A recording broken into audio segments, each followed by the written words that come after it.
Hola, espero que ya hayas podido poner en práctica el binomio fantástico. Ahora es momento de abordar la segunda parte de esta actividad, que consiste en la ensalada de cuentos. Para entender un poco qué es una ensalada de cuentos, primero debemos recordar qué es una ensalada. Recordemos que es un plato en el que se mezclan diferentes alimentos crudos o cocinados, o también se le puede conocer a la mezcla de elementos que hacen parte de diversas clases o naturalezas. Pero en esta ocasión vamos a hablar de qué es una ensalada de cuentos. Es una técnica en la que se requiere inventar una historia al mezclar diferentes elementos de cuentos, como personajes, contextos, situaciones, que juntas dan origen a una nueva narración.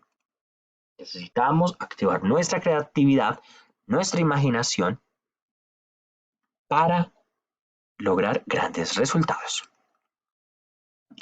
El ejemplo perfecto de una ensalada de cuentos es la película Shrek, donde se plantean diferentes personajes de cuentos muy tradicionales, como Pinocho, el gato con botas, el burro, Blancanieves, la Cenicienta, entre otros, y todos convergen dentro de una misma narración.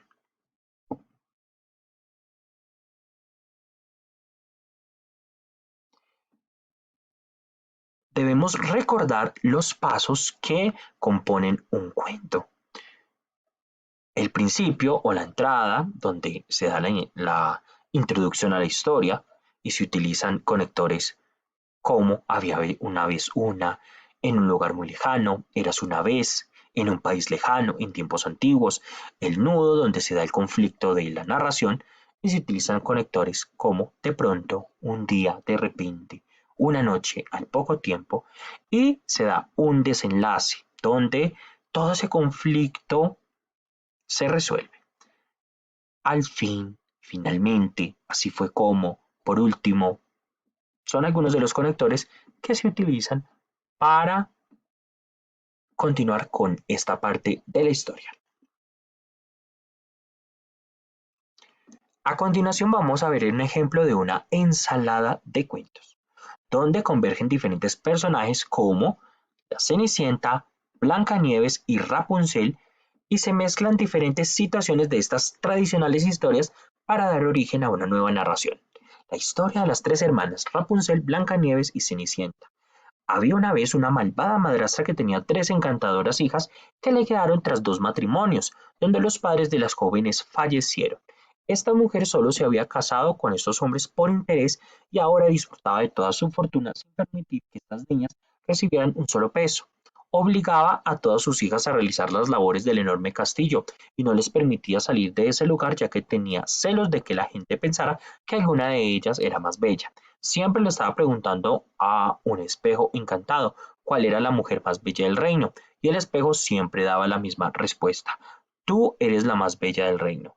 Pero una vez el espejo cambió su respuesta y le dijo que Rapunzel era la más bella de todas, por lo cual le encargó a un cazador que la secuestrara y asesinara, pero con la ayuda de 7 enanos pudo escapar. A Blancanieves le envidiaba su hermoso y largo cabello, por lo cual hizo que la encerraran en la torre más alta del reino. Solo quedaba la Cenicienta, a quien no dejaba de llorar por el triste destino de sus hermanas y los tratos crueles de la madrastra.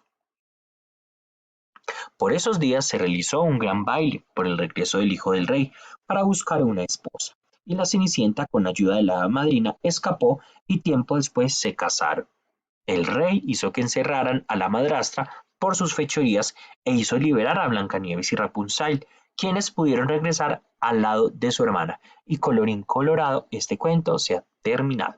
Ahora es momento de que crees tu propia ensalada de cuentos, pero con las tres historias tradicionales que se han abordado a lo largo del curso. Mucha suerte.